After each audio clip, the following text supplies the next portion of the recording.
All right, welcome to the Halftime Report. I'm Scott Wapner, front and center this hour, the everything other than tech rally. We trade it with the investment committee. Stocks are at record highs, as we said. Joining me for the hour, Steve Weiss, Jim Lebenthal, Kevin Simpson, Bryn Talkington. Let's go to the markets on this Friday. Take a look where we are. We're green across the board, as you can see. 49.5 on the Dow, so we're still watching that 50K number. 7,000 on the S&P. We're watching that as well. NASDAQ and the Russell. And the Russell's been the story. Very much so in the beginning part of this year. It's up 4% plus alone this week. Dow's up more than 2%. Tech is near the bottom of the performance stack. Materials lead. Technology's down 0.5% to start this year. What do you make of where this market is? And as I've been asking people, the makeup of this market as we're 4 or 5 trading days, 5.5 trading days in. Look, I think it's been talked about for a while. It's actually been talked about for a couple of years, the broadening, and now we're truly finally seeing it. And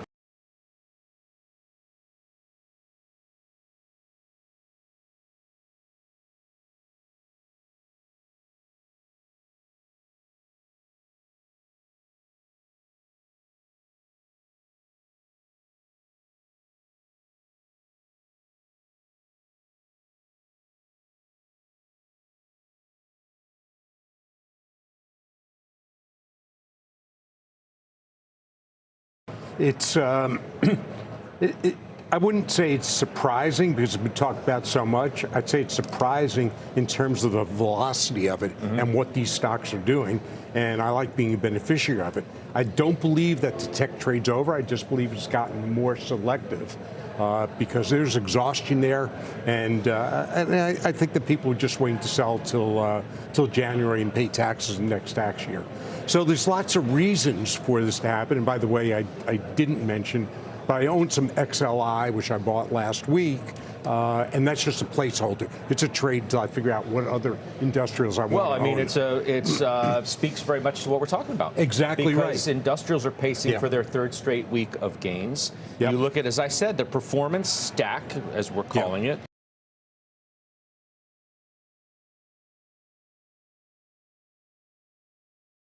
Up 4% to start the year. So it's right in the mix of the top performers. And if you take a look at the XLI overall, it's basically been flat and hasn't had the same move as individual stocks. I think that's always the case. If you're an active manager, you look for those that are going to outperform the index. So if you look at the tailwinds, whether we get another cut or not, we will get at least one, I believe. You still have an economy that is standing by and ready to move much higher.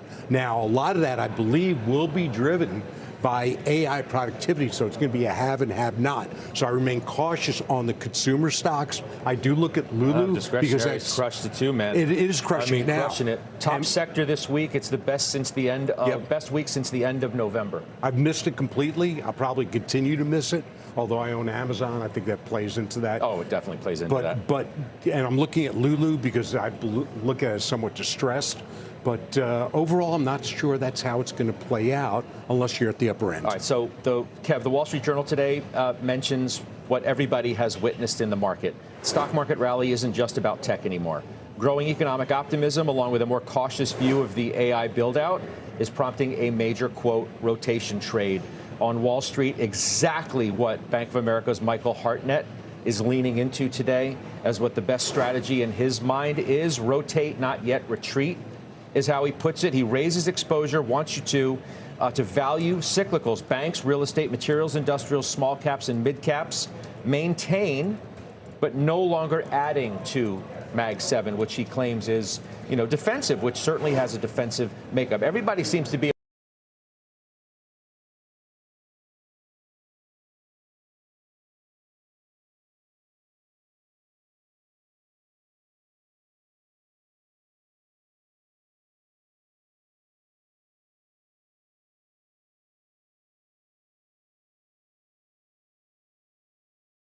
on the same page here in terms of what's going on within this market. Well, he's almost talking my book with the exception of small caps and mid caps, which we can't own. But I think you nailed it with that last comment. The only thing that scares me about this market is that we all agree I mean, I'm looking at every analyst out there for year-end expectations. What do we think is going to happen in this market? We think that the Fed will be tempered. Maybe we get one cut. We think inflation might kind of stay where it is, not really get too crazy. Earnings should be double digits. The stock market should have a good year. All of those things are lined up with my thesis as well and our positioning on it. But when you have consensus like this, I think that's the thing that scares me more than anything else. Unless it's just correct. Unless it's correct for all the reasons that Weiss said. People go down the list of reasons why they think stocks are primed to go higher. Sometimes the reasons are right. They're my reasons as well, but there's a cynic in me that thinks maybe we should be looking at something else. But I can't find the thesis for a recession. I can't find a thesis for this market to roll over, and I expect it to move higher. Well, I mean, you speaking of things that have been doing well, as we said, discretionary is the top sector. It's the best week for that group since the end of November. You have trades in that group. You have a new buy, which is an interesting one, I think. It's Wayfair, which is a new 52-week high today, and you're getting in now. Why? Yeah, and this is a little bit more of a speculative trade because you think with tariffs, this is a company that's going to be punished. But when you look at the chart, it just continues to move higher. And it's not a story of them selling more than maybe they were before. It's not a story of them raising prices. It's a story of efficiency, operational efficiency, number one. They're also taking market share from other places, regional furniture stores, some of the big players like a Williams and Sonoma and IKEA. It's an incredible story of growth and almost like a turnaround.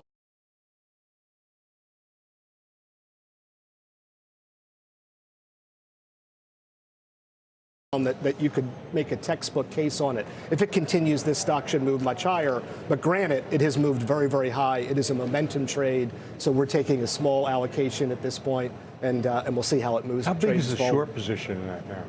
Not as I don't know the answer to that. I would like. I'm sorry. I assume it's come down quite a bit, and that's the reason part of the move. My answer is going to be not as much. Yeah. Smaller short interest than there was. Bryn, so again, stocks at record highs. We are trying to get to 7,000 on the S&P. How would you assess this first real week of trading in this market? Well, I think it was Steve that said it. Regarding tech, I mean, Amazon and Google are each up like 6 and 7% year to date. So Amazon, I believe, is in consumer discretionary, so it's not even in, we'll say, the tech sector from a sector perspective. And so I think you're going to continue to see that. But don't forget, if you take the tech sector writ large, earnings growth is going to be around 23% this year, driven large part by NVIDIA and Broadcom, which are both down for the year. So those earnings are going to grow between 40 and 50%. Both stocks are down for the year. And so I just think there is this overhang of the AI. And I think that as you have a steepening yield curve, as we talked about all the different, levers that are going to be in the economy with GDP, all of the stimulus, it just makes sense that you're going to get a broadening. We've owned RSP for 2 years. It's underperformed the S&P both years. And so remember, RSP, it's equal by stock, but not by sector. So RSP's biggest weightings are financials and industrials. And so we're really happy to see that broadening out. But I wouldn't count tech out because once earnings come in, I mean, Microsoft probably delivers a 15% earnings growth this year because of their huge, cloud business. Same with Amazon and same for Google. So I think it's more of a breather than a retreat. All right. You mentioned financials, earnings next week. Hard to believe, but we're here again, right on the doorstep of some earnings, and especially the banks, as you know, kick it off. The KBE, that's the bank ETF, a record high again today, hitting its first record since November of 2024 yesterday. It's looking at its best week since last August. Names like Goldman, year to date, up 7.5%. We've highlighted every day. We have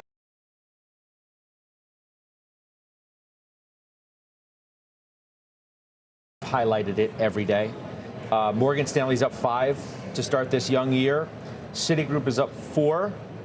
Mike Mayo continues to have that as his number one name in the group after a tremendous run in 2025. Stock up 66%.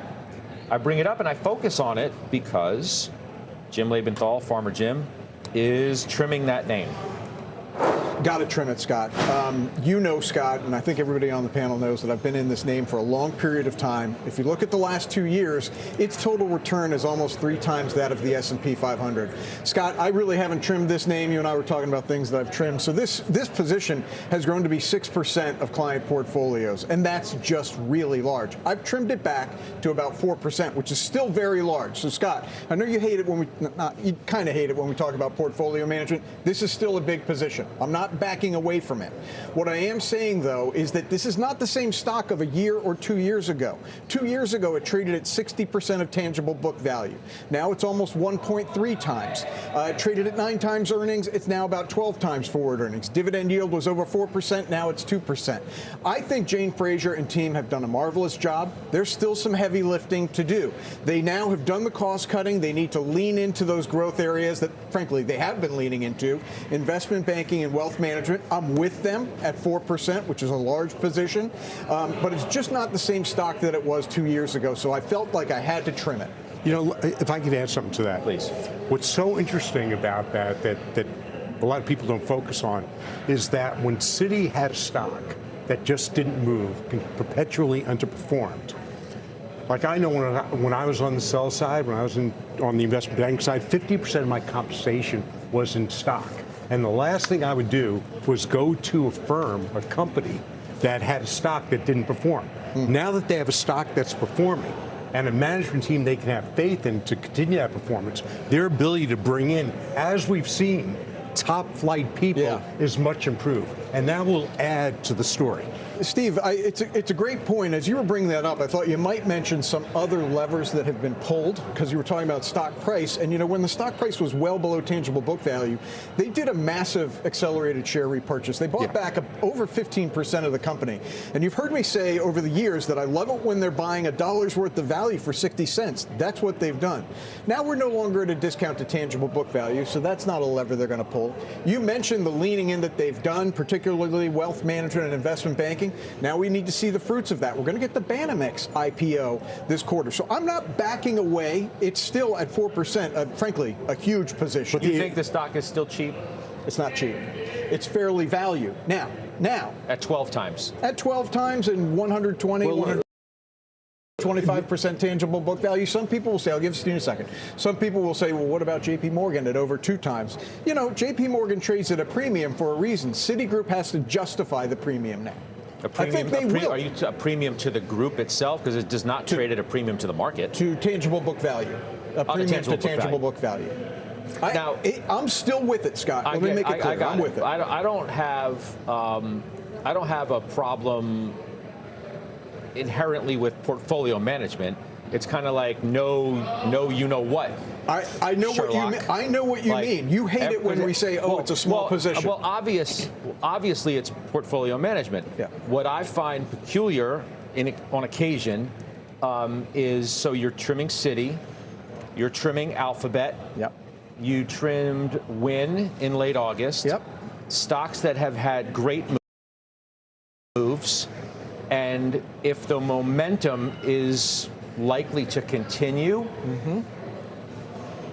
why get out or why trim points along the way like that? I love the question. Okay, so inherent in what I'm saying, and this is true with Win, which I trimmed earlier, is my belief that which was up a ton too. Yep, and I trimmed it at 126. Now at whatever it is, 118. Okay, I'd love to buy that slug back. I really would. Win is a core position. I'd love to buy that slug back.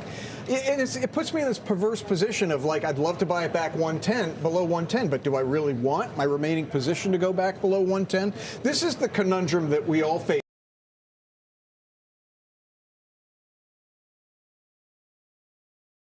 And so, what I'm saying to you, Scott, and everybody who's listening is I hate riding stocks up and down. I just hate it. And you know who else hates it? My clients. Well, why'd you trim Alphabet? Let's focus on that. Because you, in many respects, are the face of that stock on our show. Yeah. Why do I say that? Because way back when, 8 months ago at this point, if not a little longer, you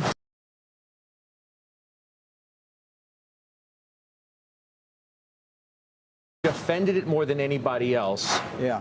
The day that we highlighted what Eddie Q of Apple had said in the context of a courtroom where he pointed to search being down for the first time ever on the browser. Yeah. That's when the stock took a huge hit. Some had wondered whether that was an existential moment because it pointed to the loss of market.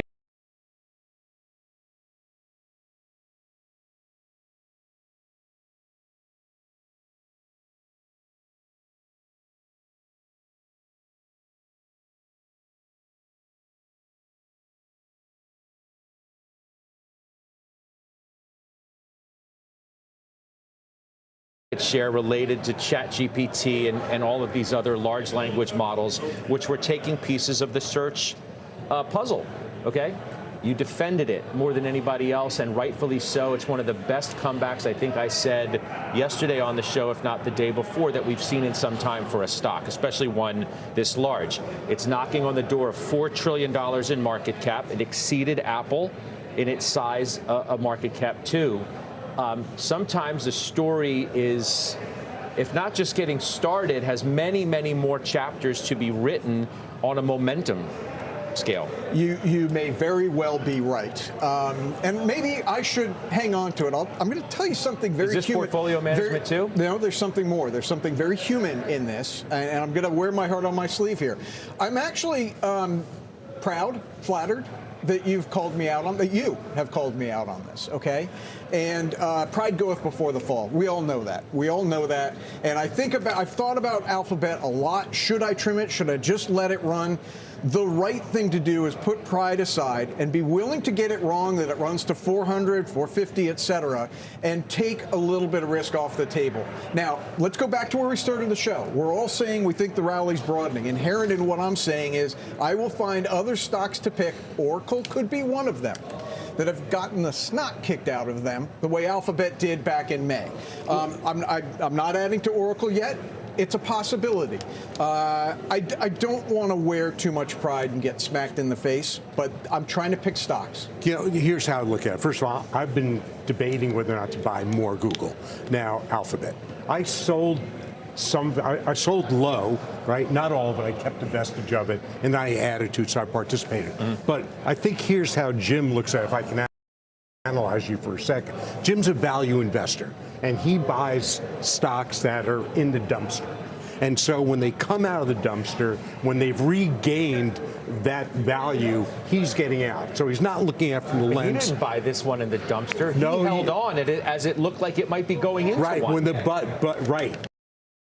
Right, but he bought it when everything was intact and it was substantially undervalued on a PE basis versus the other Mag 7. It was 16 times. Right, it was 16 times. So he still bought it when it was in the relative dumpster.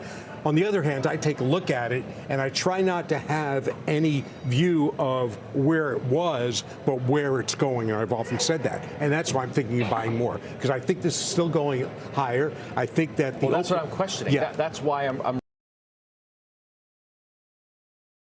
raising the issue. It's a conversation in some respects about investor psychology. Yeah. You know, trade school a little bit on how to think about different positions that have gone up a lot, but getting out too soon because you get afraid, my word, not Jim's, that you might hang on too long. You can't have any emotion, and I'm going to come to Jim's rescue because I run a portfolio. It's an emotional move. I need a rescue. He made admittedly an emotional move. Well, what do you mean? I'm going to correct what he somehow said. The message got messed up there. I was trying to take emotion out of it. Emotion would have been, hey, I'm proud. Look what I did with Alphabet. I'm going to stick it out. I'm going to make Scott even prouder of me. That's the emotion that I was trying to avoid. I got you. Okay. So if we keep a maximum position the of sentiments, by the way. Got you, bud. If you keep a maximum position, you have to trim it. So I keep a maximum position of 5%.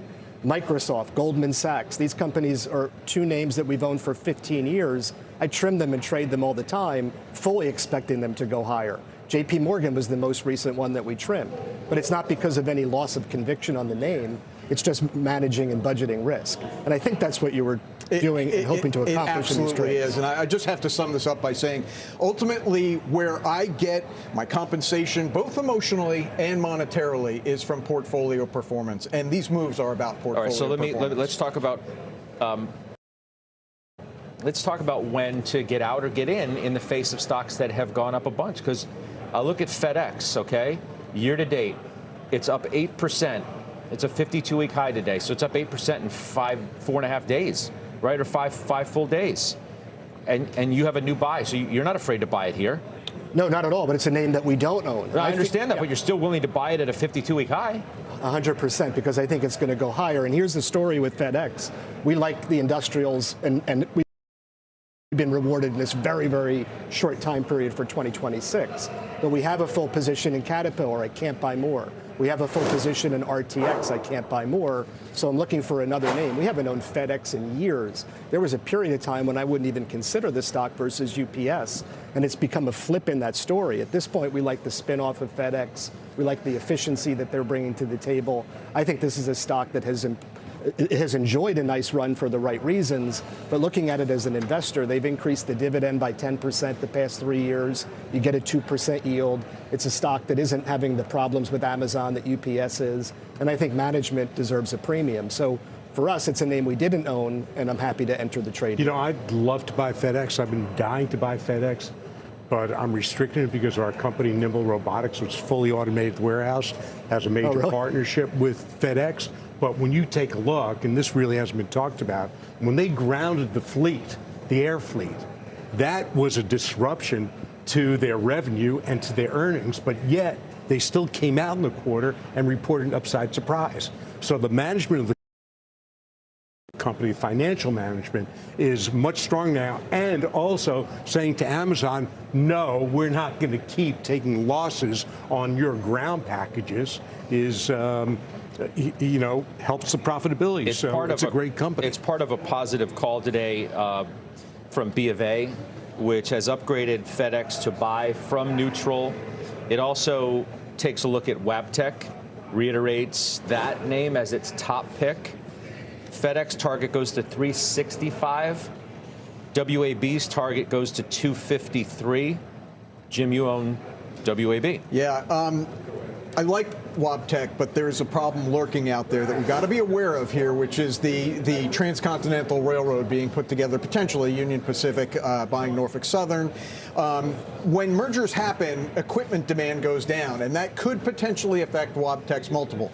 Offsetting that, and the reason that I'm sticking with it is because we are supposedly rebuilding a manufacturing base here in the United States that will require a lot of freight traffic. Should mean there's a lot of locomotives being built, a lot of rail cars being repaired by Wabtec. I look at other areas of the market that have done quite well, and remember, the only reason really that we spend any bit of time on the mega cap conversations because of Jim's move in Alphabet. But if you look at the stack of sectors that have done well, energy, it's the second best sector so far this year. It's obviously in the news heavily. CEOs of these companies are going to be at the White House today, and we'll hopefully have pictures for you about that, or maybe we'll catch up with some of them. Brian Sullivan will later on in the day, and if we do get that, we'll show it. I mentioned that because SLB, Schlumberger, is up 15.5% year to date. You have another new buy, and it's that name. Yeah, common theme here. Don't be afraid of getting into names that are up a lot. Well, I'm hoping they go higher. So it's always a nice.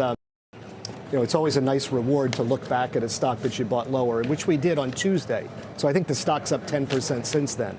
This wasn't a purchase as a result of what happened in Venezuela. It's a theme that we started late last year, leaning into industrials and energy. We own Chevron. We own SLB now.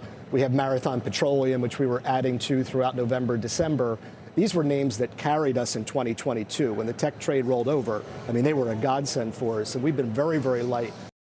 All we've had was 3% in Chevron for 2 years. So I feel very strongly about this being a beneficiary of a broader market. Yeah. Why do I like SLB? Just real quick. 1.5 times forward sales, 15 times forward earnings, below historical averages, revenues at 7-year highs. There's a lot of fundamental reasons to like it. And the stock, again, has been moving in the right direction. Bryn, how are you thinking about, again, on a day where we expect to see major energy company CEOs going into the White House to talk with the president, the idea of getting oil prices down to $50 and then what the fallout is going to be on select companies within the energy complex, be it shale, natural gas, There are a lot of names that, some of that you own that are down a bunch this week, I think, on those fears. But how do you think about that? I think that you really want to pick your spots this year, because if you're in the E&P sector, if you're in mineral rights or royalties, those are really sensitive to the price of oil. And if the White House is going to continue to say $50 oil, and also the inflationary cost of the human capital plus everything else, that's just going to be a dampener on the E&P and the mineral rights space, because they are so price sensitive. And so I think that's where you're seeing, Venezuela aside, if you're going to play in oil, so like the pipelines, right? Valero, obviously, if you're going to trade that with the refiners, if that actually comes to fruition, that they're able to process that heavy crude. But I think there's going to be a big dispersion this year inside of energy just because of the commodity price. So just be aware, I think it'll be a lot of pencils down in the E&P sector just because the math doesn't work out. And so they're probably just going to continue to buy back their shares, have pencils down until energy prices get more reasonable for them to actually have a nice profit. Jimmy, how are you thinking about this?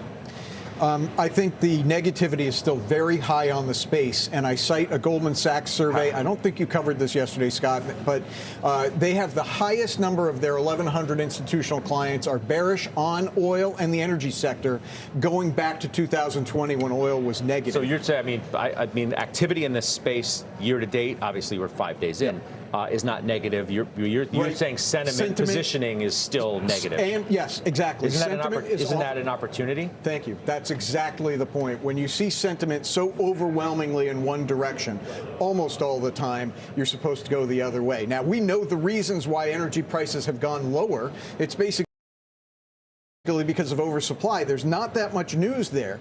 There does bear the question of what if we get better growth globally than we expect, or what if there are supply disruptions a la Iran or something else.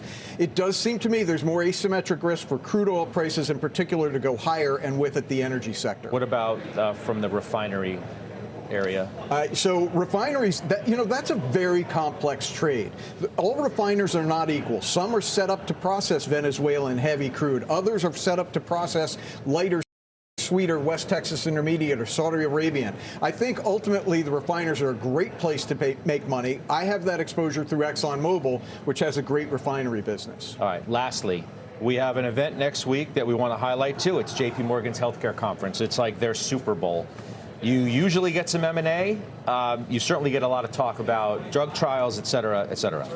You sold a covered call on Merck. I think Joe earlier this week reestablished his own position within Merck. Merck's in talks to buy the cancer drug maker Revolution Medicines, according to the Financial Times. What about this move? Yeah, I think they have to be proactive because we know they're going to lose Keytruda in the not too distant future. So they're making lots of acquisitions. I think that's fantastic. We didn't know this news until overnight, Scott. So when we wrote the call, we wrote a 113 call. Stock's around 111. It expires in 2 weeks, but it's just bringing in some additional cash flow on top of a dividend. We entered the name back in April. I think it was $77 that we paid for it. I'm very excited about it. I don't want it to get called away. I don't want to sell it, but I don't mind taking a little cash flow in a market that might be somewhat volatile. Well, we're going to take a break ourselves. For a couple of minutes, we'll come back. We do have our top calls of the day. One firm saying buy the pullback in a cyber name. We'll tell you which one it is, what the call's all about. We'll do that too. 600, Bryn. You own the Bug Cyber ETF, in which CrowdStrike's the top holding. Yeah, this is actually on my watch list to buy.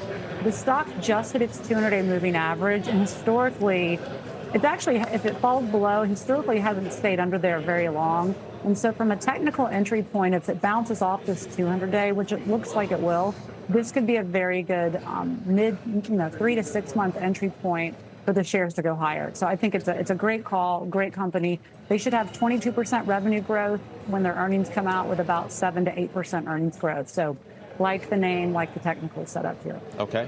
If my praise of his Alphabet trade made him feel great, my mere mention of this upgraded Cleveland Cliffs is going to make this man weep. Because it was upgraded today to an overweight from equal weight at Morgan Stanley. The target to 17 from 1280. They say the company is especially well positioned in their view as the only domestic producer capable of true transformation via a potential win-win partnership with a South Korean steel manufacturer. The stock is up sub 6%. One of these days, Hand it to you. One of these days, I'm going to weep for joy on this name, and I think you'll weep with me, honestly. But I'm not doing this out of pride. I'm doing it because I see the value.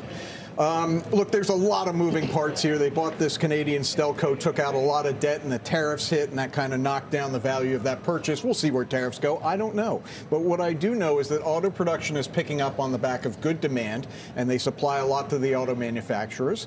I know that steel prices have been going up, up, up, and nobody's really paying attention to that, but steel prices are going up. Well, materials, by the way, are the best performing group year to date. Yeah, and actually, I mean, Cleveland Cliffs had a good 2025. Stop me. I know they had a terrible year before that. All right. Nonetheless, they're also, this is part of stock analysis. They had a absolutely terrible deal that was tied to Brazilian steel prices that plummeted last year, even as U.S. steel prices went up, with one of the mills that they bought from ArcelorMittal 5 years ago. That ran off in December. So now they're repricing that production to where market prices here in the U.S. are. I'm saying all of this because there's a lot of moving parts here, but most, if not all of them, are aligning positively for the company in the year ahead. Okay. Thank you. Yeah, thank you. Actually, you should thank me. Netflix. Thank you, Scott. Netflix. The target cut to 112 from 130, reiterated neutral at Goldman Sachs. We expect investors to need greater clarity on a number of areas before the stock can garner a multiple re-rating and or a revisiting of the long-term compounded revenue and operating profit growth potential that exists, either as a standalone or with the combined entity of WBD, of course, as that saga continues to unfold. You own the stock, you own the stock. What's your take right here on this stock, which is down 30% in 6 months? I equivocate on this, and some days I come in after thinking about it overnight and saying, I'm selling it. And other days, because it's going to be dead money. I don't think the story is damaged in any way. It's just, can I put those funds to better use elsewhere? Because you're going to go through the antitrust in Europe. You're going to go through it in the U.S. Anything could happen. It's not necessarily rules-based in looking at this. So I think it's dead money for a while. I think the fundamentals of the company are doing extremely well. In my view, I don't know why they didn't let, I know they want the studio, and it makes sense, but I think they're paying an awful lot for it, and I would have let Paramount take it and buckle under the debt. At the very least, with that much debt, they wouldn't be able to meet the same budget anywhere near it for content that Netflix does for new content year after year. So I'd rather have a much more damaged competitor than what Paramount is by letting them have the asset than Netflix buying it. And that could still happen. Of course it could. In which case the stock will pop. I pray Paramount comes out with a better offer. $2.8 billion for doing nothing. Yeah. We talked about this a lot before. If you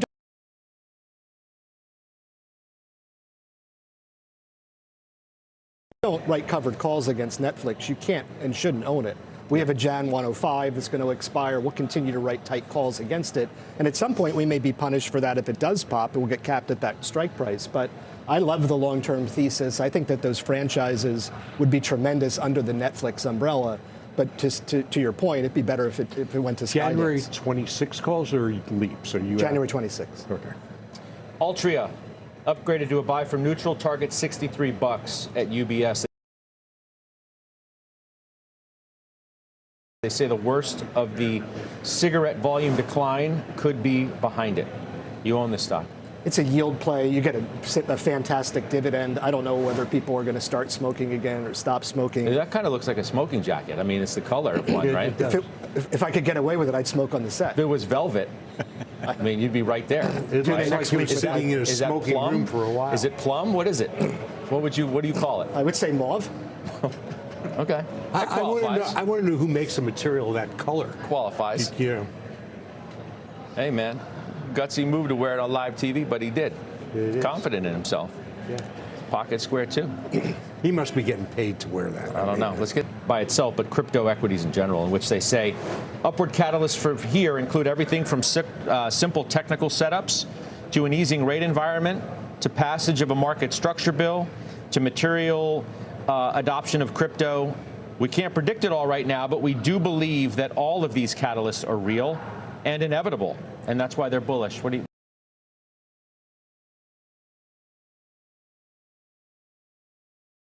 What do you make of that?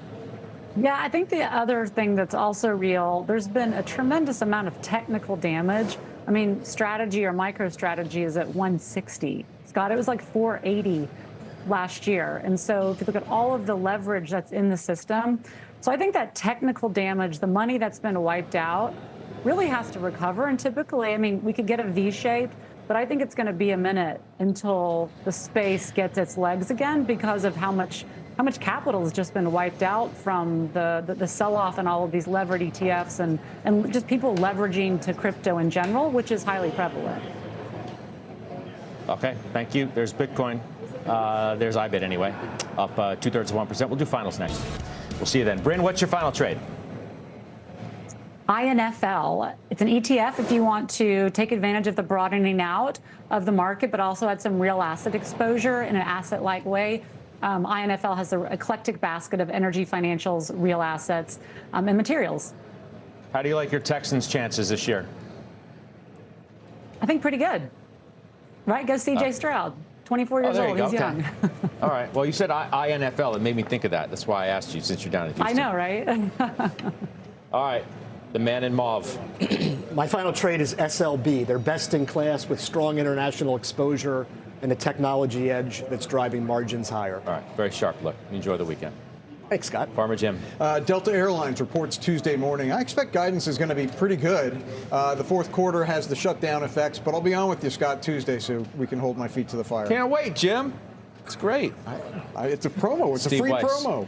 Yeah, GLD. Look, I've been buying this. It's going to be more than a trade. And part of the reason I'm buying is because of Bitcoins. I think all the people that went to Bitcoins, a hedge, are finding out that doesn't work and are going to gold. All right, good stuff. I'll see you on the bell. Hey, everybody. Welcome to Blue Cloud Trading. I'm George. It is actually Sunday. It's 12:20 p.m. Eastern Time. And, well, we just saw some clips from the halftime report. That was from Friday, January 9th. We're going to take a look at the stocks that they talked about and see what the market is looking like going into Monday, because we do want to get a sense of what is looking strong and maybe get some ideas from those recommendations that they made on the show. Now, I'm going to do some analysis of those stocks and ETFs using technical analysis. We're going to look at a number of stocks. I'll show you guys a list here. We're going to look at the S&P 500, the Qs, the Dow, the Russell, the Euro stocks. We're also going to look at about 33 stocks and ETFs. We've got the list right here. These are some of the ones like Delta, for example, FedEx, GLD. We're going to look at all those. We're going to look at the technicals. I'll explain why some of these look great, like the ones with the blue flag, and why the ones on the bottom here are still not quite investable, at least by my standards, which is to look for stocks that are strong on both the weekly and the daily time frame from a technical perspective using the Ichimoku indicator. And I'll give you guys a quick little lesson on this one here, as well as we'll also take a look at some of the Mag 7s like Tesla, Apple, Meta, Microsoft, Amazon, and we also have 3 stocks from our members, Costco, NVO, URI. All right, so we'll look at those. And let's go ahead and take a look again at the markets. Dow was up 0.48% by the end of the day. By the way, I did a video on Friday as well, where it was like midday video. And I was pretty bullish on it. Dow was up 0.48, NASDAQ is up 0.81%. You can see there. S&P 500 was up 0.65, and the Russell 2000 up 0.76%. What about the heat map? Let's look. Oh, let's go back for a moment. I do like to take a look and see what the summary page says here. Let's click on this here. So AI-driven chip makers like Broadcom and Intel led the market, fueling a rotation out of mega-cap tech. The materials sector outperformed with a 1.8% gain, while utilities, industrials, healthcare, energy, and defense stocks also rallied. The small caps outperformed as investors rotated into broader market segments. And December jobs report showed only 50,000 non-farm payroll additions, well below the expectations, but unemployment rate improved. Soft jobs data reinforced hopes for a soft economic landing and increased expectations for Fed rate cuts. And traders largely ignored a delayed Supreme Court ruling on Trump-era tariffs, a Burry options bet against Oracle and the earnings. A post-close $100 billion Trump oil plan in Venezuela had little immediate market impact as the week ended with broad-based gains. All right, let's take a look at the heat map. This is what it looked like by the end of the day. You can see the healthier stocks actually did not perform particularly well today. I'm sorry, on Friday. Um, but basic materials did pretty well. Utilities were mixed. Some of the big names like Google and Meta were both up. So was Amazon, Tesla, Apple, Microsoft. Broadcom was up 3.76%. NVIDIA was down just slightly, 0.10. The financials were mixed. You can see there. So that's what we have. And the consumer defensives actually did pretty well, which is interesting. So did the consumer cyclicals, like Tesla. Home Depot was up 4.19%. All right, let's also look at the 1 week performance. That's, we're at the end of the week. So how did they do? Ooh, okay. A different picture, slightly. Mostly optimistic, mostly in the green. We're looking at the S&P 500, folks, and this heat map shows us how all the stocks performed, for the entire week. And Apple was actually down 4.29. So was Broadcom. Nvidia was down 2.11. Healthcare stocks like Eli Lilly and Johnson Johnson down slightly, just 1.4 for Johnson Johnson. LLY was down 1.55.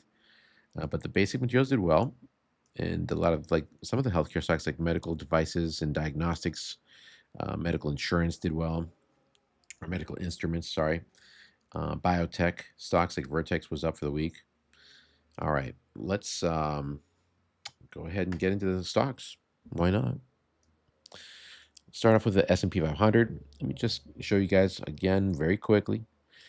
There are new people coming onto this channel all the time, so it's important for me to just give you guys a brief overview, and so you can have a better understanding about what this indicator is. It's how to use it to your advantage. It's called Ichimoku. It's a Japanese indicator that was incepted in the late 1930s. So it's got a nice history, interesting history behind it.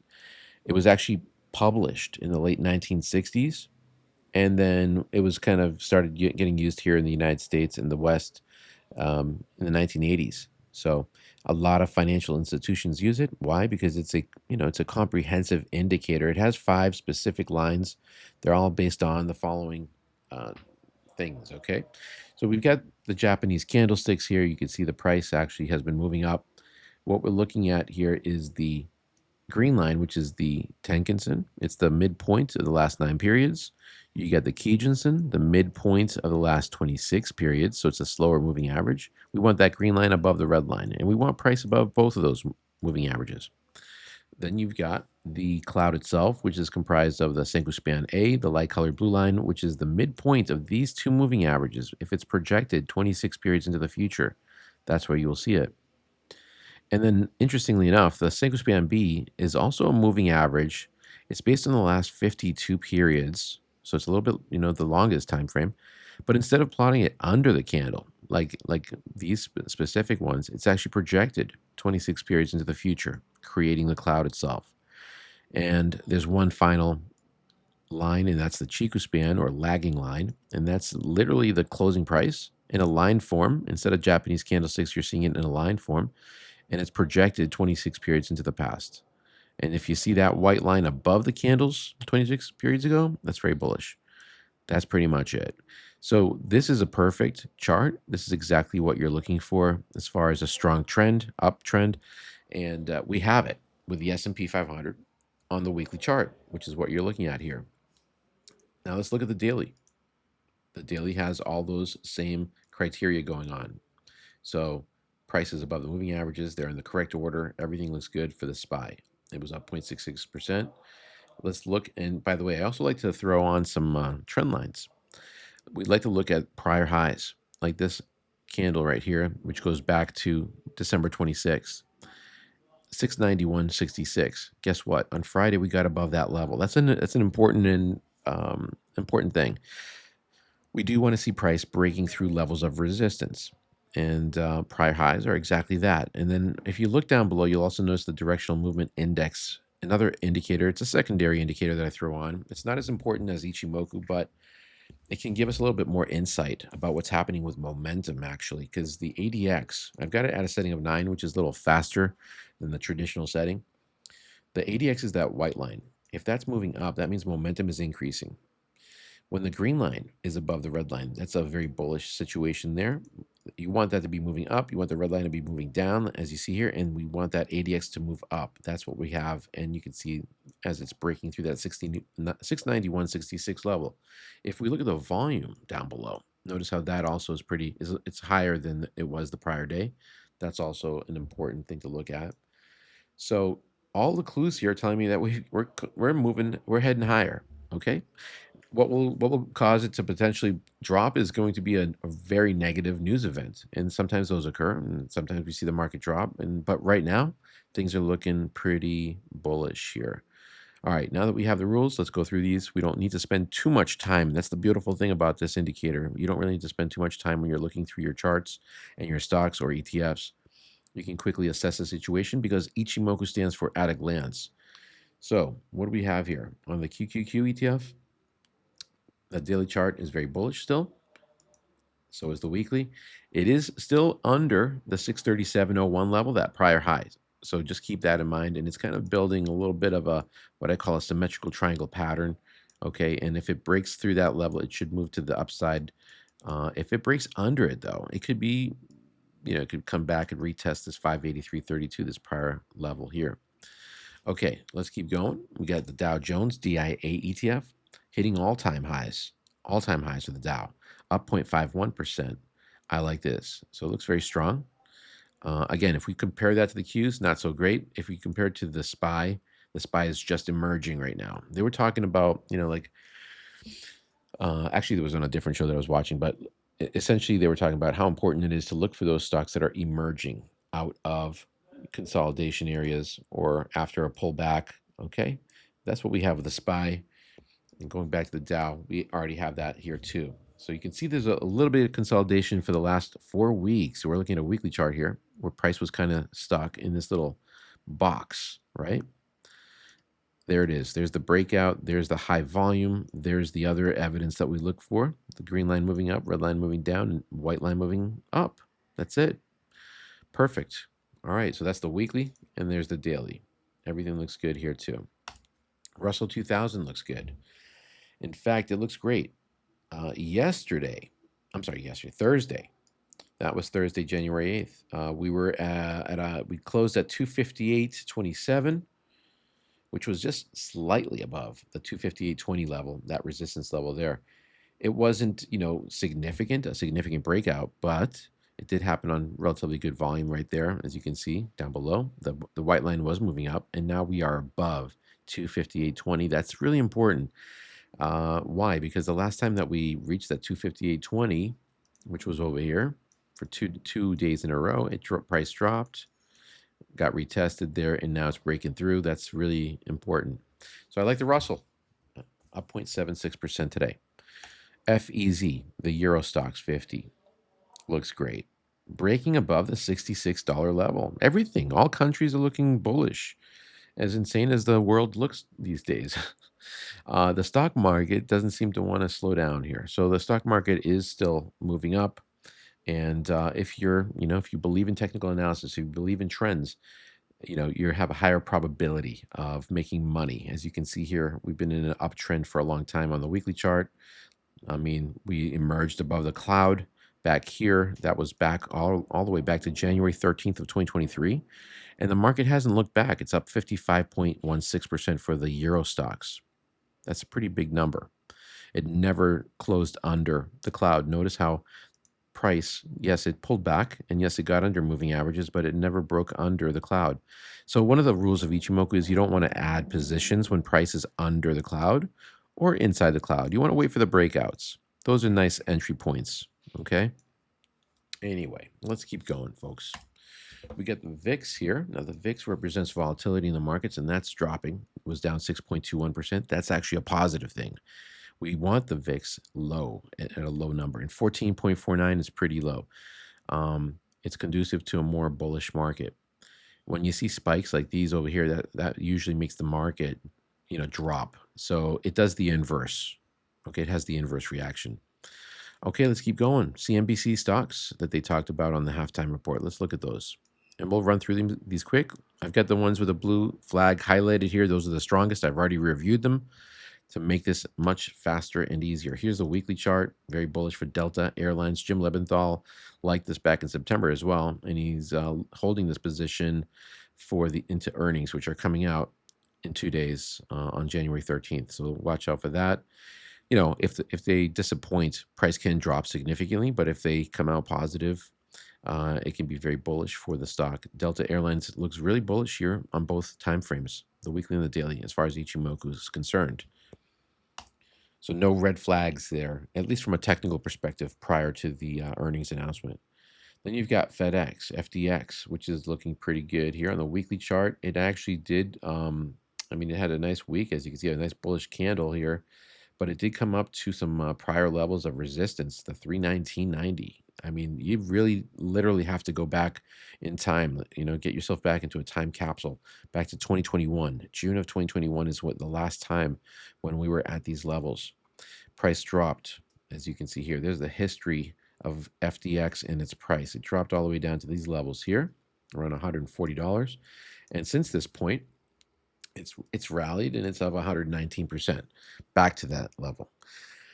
Question now is, will it break through? And personally, even though everything looks fantastic here on the weekly chart, I personally wouldn't be adding a position with FedEx because it's hitting its head right at that 319.90, and there's sometimes a tendency for prices or the stock price to drop when it comes to a level of resistance.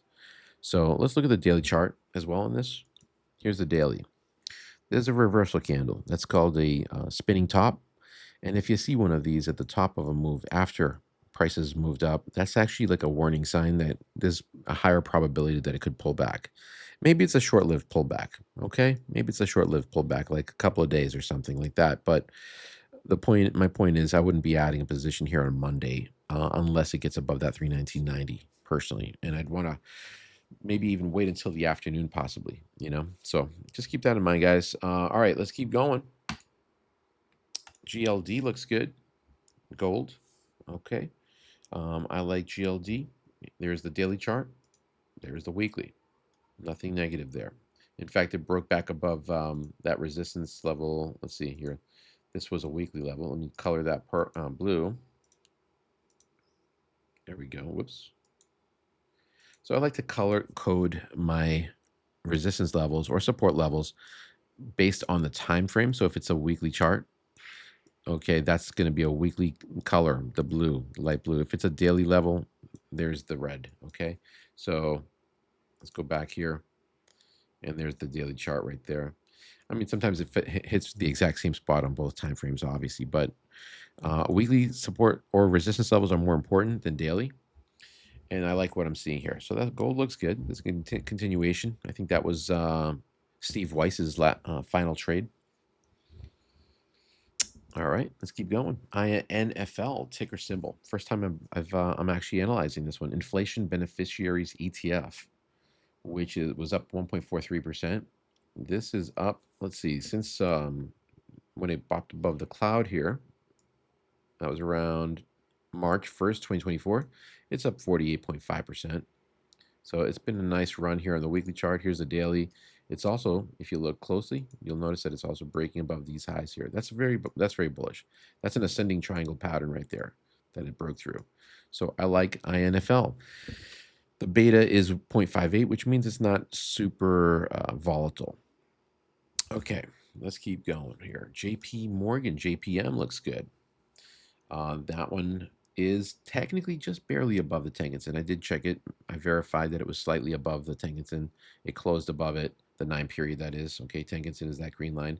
So it was down 0.18% on the daily. Here's the weekly chart, still looking very bullish. KBE on the weekly chart, stalling at 63.28, which is based on, let's see, hold on. I think we're gonna have to oh, okay, that was based on this candle here, the little spinning top there. I think I'm gonna throw one more level because this is a more important level, I think. Let me get rid of that. And let's look at this. The high there is 63.74. We can get it right down to the penny, $63.74. And we're going to color code that light blue because it's based on the weekly chart. Now, notice it came to that level, got rejected. It's been staying under that level now for weeks. 1, 2, 4, 5 weeks in a row. So will it break above? We'll see. Here's the daily chart. So you can see it actually opened up, right? Opened up on Friday above that level. And then what happened? The sellers came in and started selling it off. If we can actually see all that on a 5-minute chart, if I switch it to a lower time frame, there it is, KBE. So some profit taking was taking place, and that's a normal thing. Usually, resistance levels are target areas. So if price is under and you buy somewhere, like hypothetically, if you bought here where it popped above the cloud, and you come back to a level of resistance, okay, that's where the technical analysts are looking to exit the position, and that's what's happening. Now, here's the thing though, like at some point, once they come out, if the bulls decide to take over and start buying it up, they can push through those resistance levels. They're not like, it's not locked in. If there's more buyers than sellers, they'll break right through that 63.74 level, and then we'll see price continue to the upside. We're not there yet though, so be careful with that one. MRK, a shooting star type candle after a move up. That's a reversal candle, but it's still technically above the moving averages. We still have a bullish cloud on the daily and on the weekly. We're also in the beginning stages here on the weekly. So Merck is something interesting. Like I think the healthcare stocks are just like I said, starting to show their true colors and breaking through, because they were really beaten down, if you think about it, since 2024. I mean, they reached these levels in 2024 and they actually dropped about, I don't know, what is that? Merck had dropped 42% in 1 year. So if your money was tied up in this stock, it's been reversing now. It's starting to change course and breaking through that resistance, diagonal trend line. You can also use those if you want. You can see there's a higher low here than the prior low, so that's bullish. We broke through these little highs here, so price is off to the races. We have a positive twist here with the cloud, the future cloud. That's when the Senko Span A crosses back above the Senko Span B, because it's bearish when Senko Span A is under. Okay, just remember that one. It's also bearish when the Tenkan-sen is under the Kijun-sen. The green line is under the red line. When you see the crossover, that's a good sign. It's the beginning of something that could potentially turn into something. We also have that dotted yellow line there. That's the 200-day moving average. We got above that. So I think it's clear sailing here for Merck for the time being, at least on the weekly chart. And on the daily chart, it's more evident because obviously, it's been doing this for a little while here. It broke through these moving averages back here and above these highs around November 11th, and it's already moved up 21.2%. Okay, let's keep going. MS, Morgan Stanley, nice bullish trend. I like it. I've already reviewed the weekly charts. I can tell you that's bullish there as well. RSP looks great. That's the S&P 500 equal weight. SLB looks great, up 1.73%. Wayfair looks good. I don't like the fact that it's still has negative profit margins, and the sales growth rates, over the last 5 years is negative 3.10. But technically speaking, I mean, this stock, since it broke above the cloud back here in May of 2025, it's up 199.75%.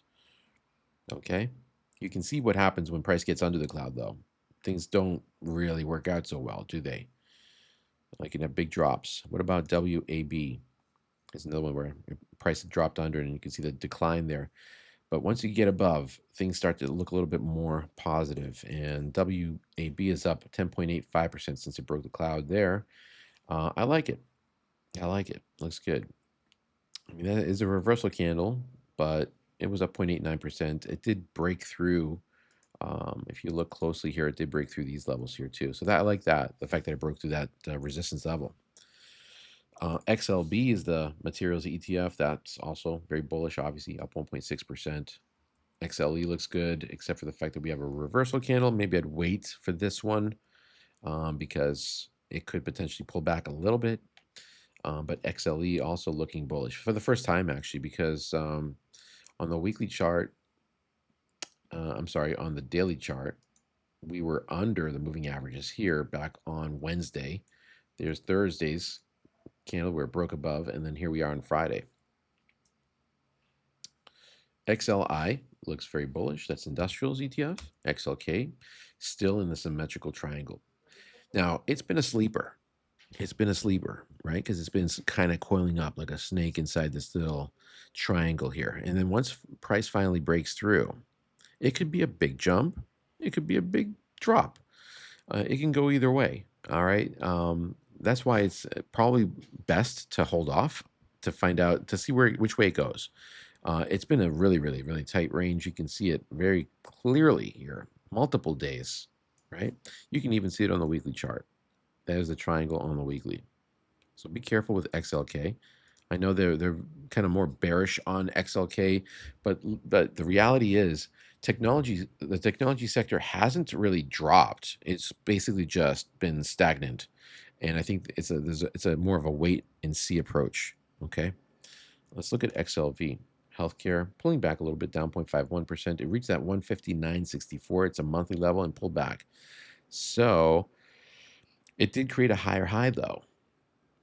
All right. There's a higher high here than there is there. So that's bullish. And we have higher lows. So we are still technically in a nice bullish trend. If we look at the weekly chart, we've stalled here.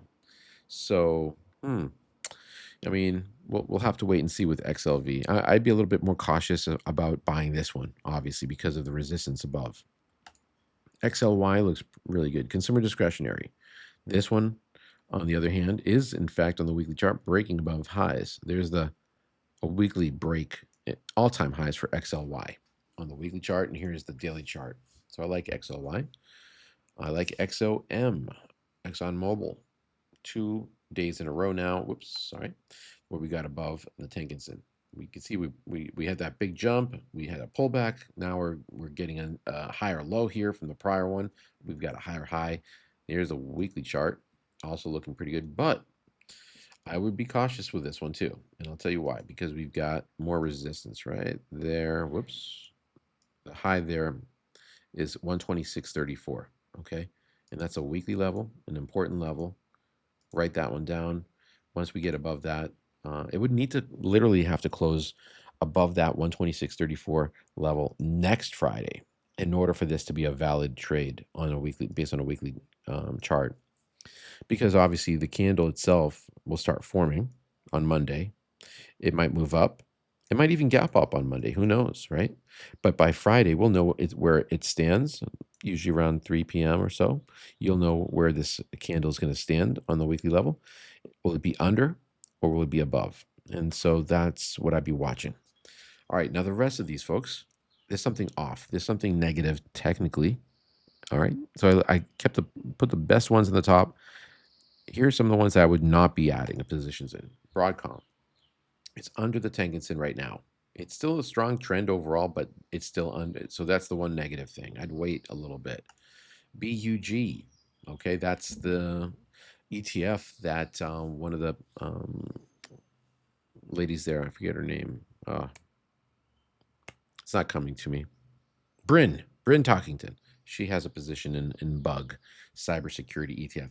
Would I be buying here? And the answer is no. We are currently in a downward channel.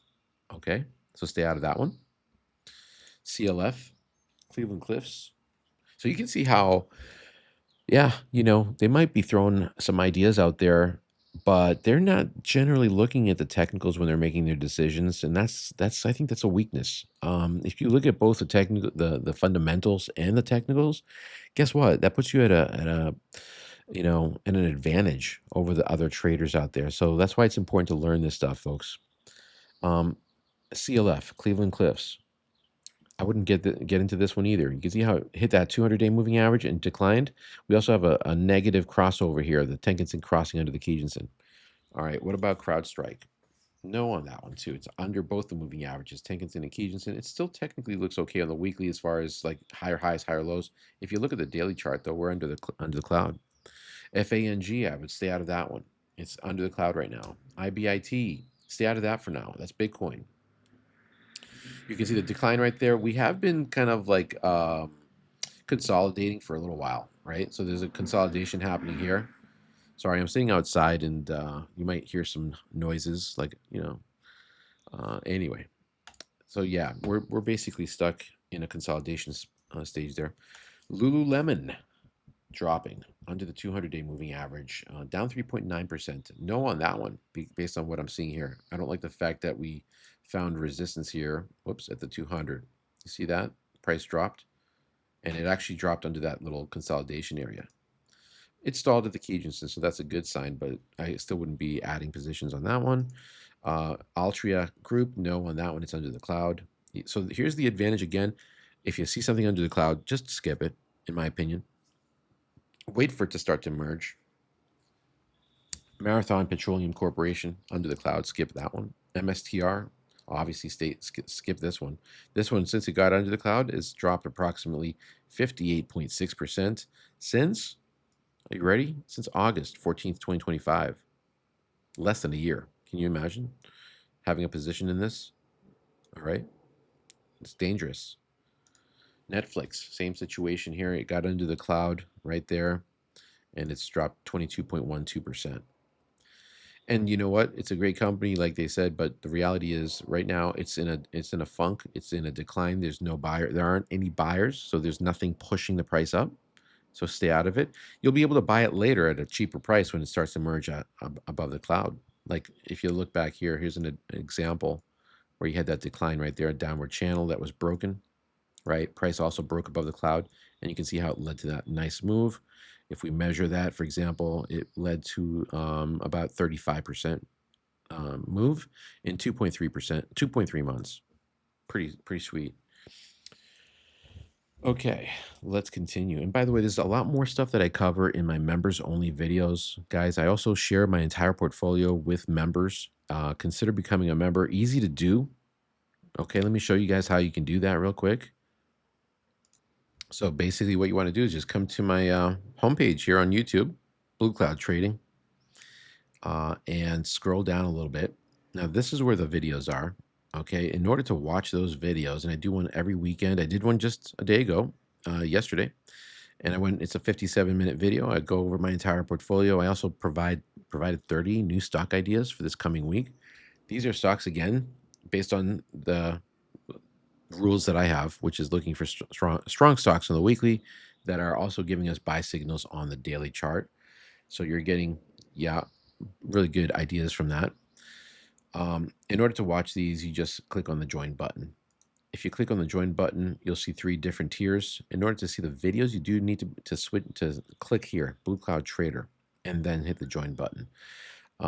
It says euros here. It's only because I'm using a VPN, but it's in US dollars. Okay, I am in Spain right now. Under Blue Cloud Supporter, you're supporting the channel. You can request a stock or ETF be analyzed on an upcoming video. Under this level, you get those exclusive member-only videos, and you can request up to 2 stocks or ETFs each month. Under Blue Cloud Legend, there's a 3rd level, and under this level, you also get access to those exclusive member-only videos. 3 specific stocks or ETFs can be analyzed per month. There are some day trading videos you can view. I also provide daily stock and ETF trades updates on my portfolio, so keep you guys in the loop on the stocks that I'm adding and closing out of each day. And I also share I have a scanner, a proprietary scanner that looks for stocks on the weekly, and that are giving us buy signals on the daily chart that look really, really bullish. And it literally scans through over 6,000 stocks, and it only spits out about maybe 5 to 20 stocks, literally, on average, which is crazy. Anyway, what else did I want to share with you guys? Oh yeah, I guess I should tell you. So right here, I have a TikTok channel that I just started. I don't know. I was convinced by some people to start a TikTok channel. So if you want to check that out and go and check out my TikTok channel. And there are more links here. If you click on this right here, 9 more links, you can scroll down, find out about me, scroll down a little bit. You can see all the different links that I have here, including the $25 coupon for the TC2000 software. That's the trading software that I've been using here, showing you guys the charts. You click on this link here, and you can get a $25 coupon right there. Receive a $25 coupon as long as you haven't used the TC2000 service in the past. And you can find about pricing and all that other stuff here. You have to enter your email here and then download the TC2000 Windows. All right, let's continue. And they also have a web-based platform if you're, on a Mac instead. But if you have a Windows, definitely download the TC2000 for Windows. All right, guys, let's get back to the charts. So we just talked about Netflix. VNOM, Viper Energy Partners, is under the cloud, as you can see, under the 200. No on that one. Wynn Resorts is under the cloud. No on that one. XOP is under the cloud. No on that one. That's a S&P Oil and Gas Exploration and Production ETF. All right, let's go to the next segment here, which is Tesla, which is above the cloud but under the moving averages. And we also have a negative crossover that occurred here. So, what happened was price came up to this 488.54 level. It's a monthly level that goes again. Here's a perfect example of why it's important to also not just use the Ichimoku cloud, but go back in time. Look at the chart. If we go, let me show you guys. I'm going to switch it to a monthly so I can show you what I'm talking about. There's the monthly candle, that shooting star candle that occurred during the month of December 2024. Okay. Price reached that high, came down, came back, reached that high again, surpassed it slightly, but you can see the wick. What that wick represents is just the high. It does not represent that it closed above it. And here's a weekly chart.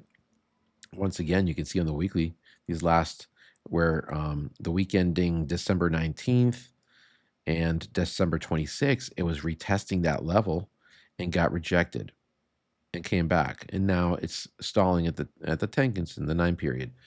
Will it, bounce here? It's possible. Would I be adding a position?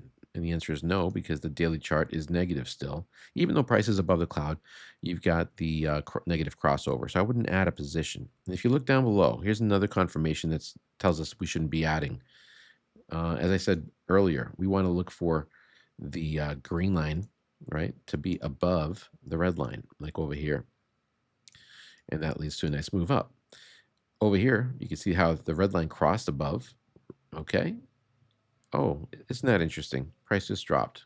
Okay. So stay out of that one for now. Now, price is bouncing off the cloud, and there's a possibility here, like we could see this continue to the upside. But you're taking a chance. It's a little bit more high risk, basically. Apple on the daily chart is under the cloud. So there's another one that I would stay out of. And by the way, if you see that the white line is moving up, the ADX here, and the red line is above the green line, that's even worse, because that means the momentum is increasing to the downside. Okay. Now it's stalling a little bit here on Thursday and Friday, but it's still under the cloud. I'd stay out of Apple for the time being. Meta is also inside the cloud. That's also a negative. It's also under the 200-day moving average, also a negative. What about Microsoft? Microsoft is under the cloud as well. Stay out of that one. Amazon, above the cloud, one of the few above. By the way, why aren't the other Mag 7s in here? Well, they just might be in my portfolio. And so I don't cover stocks that are in my portfolio here on the free videos. Okay. So if you want to access that, check out my member only videos. All right. And that includes stocks that they might have talked about on the show that I didn't cover. Okay. Here is the weekly chart for Amazon. I like the weekly chart. The weekly chart looks very bullish, except for if we look really close, and we really need to look very closely. The Tenkan and Kijun there, it looks like it's barely under the Kijun. So we have a negative crossover. Now on the positive side, price is above the moving averages. If we look at the daily chart, the cloud, notice how the Senkou span, you have to zoom out sometimes to see the future cloud. The Senkou span A is still under the Senkou span B. So that's just the only negative thing that I see here right now for Amazon. It looks like it's heading in that direction, we're getting closer and closer. It was up 0.44%. I like what I'm seeing with the ADX moving up. Green line is above the red line. It's just a matter of time before the cloud turns bullish, and then you'll have all of the elements, and then it can actually get a blue flag. But if I was going to pick one of these, let's hypothesize here and say that you want to own one of these stocks here, I'd go with Amazon, even though on Friday it was only up 0.44% versus Tesla. All right, let's keep going. And these are the stocks that were requested by some of our members, like Costco, for example, which, by the way, looks really good on the daily, minus a couple of negative things here. The Senkou span A is still under the Senkou span B. So like I said, the future cloud here on the daily chart is still negative, but it's getting closer and closer. Price broke out on Friday above the cloud. That's a very bullish signal. On Thursday, something else happened that was very bullish. We got price breaking above this long extended trend line here, this diagonal trend line. There's the high there. You can see that it touched right there. It stayed under that trend line this entire time. And by the way, when it broke through that trend line, it happened on high volume right there. So there's a higher probability that this is going to lead to a move up. In fact, one other thing that I'm noticing right now that I didn't notice earlier, but I'll share with you is that, see this high here? That was taken out on Friday. Okay, so if you look very closely, it was taken out on Friday. Now, it's going to come to some more resistance levels. You can see that right there. You got the 200-day moving average there as well. So it's a little bit more, you're getting in a lot earlier, but you have to manage it only on the daily because the weekly chart is still very negative. Okay, so personally, I would not be adding a position here. I'm looking for confluence. I'm looking for both time frames, the weekly and the daily, to give me the same picture about the health of the stock. This is a bullish candle. It's retesting the bottom of the cloud. That is a resistance level. So price could certainly drop. So I'm just letting you know what's happening here with that one. NVO, Novo Nordisk, AS. So let's start off with the weekly chart. On the weekly chart, still currently under the cloud. Here's a positive. It seems to have stalled here. So there's potentially a double bottom pattern that has formed here, which is bullish. We haven't taken out this high here yet. We are still under the cloud. We are still under the 200. We are still under the top of the cloud as well. So there's a lot of resistance above on the weekly chart. Let's look at the daily.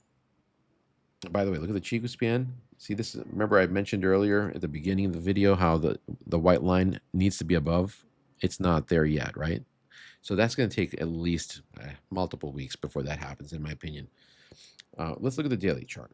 Daily chart is a different picture. It's a short-term time frame. If you're trading just based on the daily time frame, and some people do that, you know, this one it broke out here on Monday, on January 5th, and since it broke up above that level, it's moved up 8.92%. But look what happened here.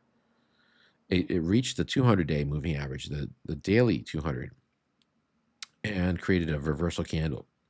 More likely, higher probability that it's going to pull back. Add that in combination with the weekly chart, which is still into the cloud, and I would not be adding a position here. But if you happen to be long in the position, I would probably manage it on the daily time frame. You could even switch it if you have the time and don't mind shorter time frames. You can go to a 2-hour. There's a 2-hour time frame. You can see that it's obviously in a nice strong uptrend on the 2-hour, maybe even the 30-minute. Okay, it's really up to you guys to decide that. It's all about time. Like how much time do you have on your free time do you have to check on charts? If you number one, and secondly, by the way, you also need to have the actual platform and charting platform in order to do it. So and until you get used to using it, and there's a little bit of a learning curve, but I strongly suggest and recommend it, especially if you have a lot of money invested in the stock market. Paying for a $25 or $50 per month service here for the charting software is a small. It's like peanuts if you've got thousands, and some people have hundreds of thousands of dollars in their portfolio. This puts you at an advantage, and you don't have to rely on other people to tell you where you should be invested. Take matters into your own hands. Start learning how to assess the market. Start learning how to assess the stocks and ETFs, and you'll have better outcomes with your portfolio. Here's URI, United Rentals Inc. Another stock. So on the daily chart, it looks good. It looks very bullish actually, because it has actually the Senko span A, the light colored blue line, part of the cloud here, crossed above the Senko span B. That's very bullish. If you notice down below, the 200-day, we are above it, and it's been finding support here multiple times, right? 4 times in a row, and broke through the cloud on Thursday, and here it is continuing to move up. The directional movement index looks good, right? Everything looks positive there. And the Chiku span is above price. What about the weekly though? And the reason I didn't get a flag here is because on the weekly chart, the only negative that I see here is that Tenkan-sen is under the Kijun-sen. That's the faster moving average is under, but we are above price. That's it. So URI, I like it, but B, like I personally would wait until the green line crosses above the red line before I enter a position. I just, I'm a stickler for my entries being perfect. You can't make your exits perfect necessarily, right? Sometimes you've got to get out. Sometimes you got to even take some small losses. Sometimes you got to take maybe even a larger loss. It depends on, what happens with the stock. Sometimes the earnings announcements can like throw you under the bus, right? But if you're going to enter the position, why not wait for everything to be optimal? You'll have a higher probability trade. Okay, guys, that's going to do it for this video. Thanks for watching. I appreciate all of you. Don't forget to like, subscribe. We always have to say that. We are over 27,000 subscribers right now, and my next target's 28. Okay, let's do it. Let's get there. All right, have a good one. Talk to you later.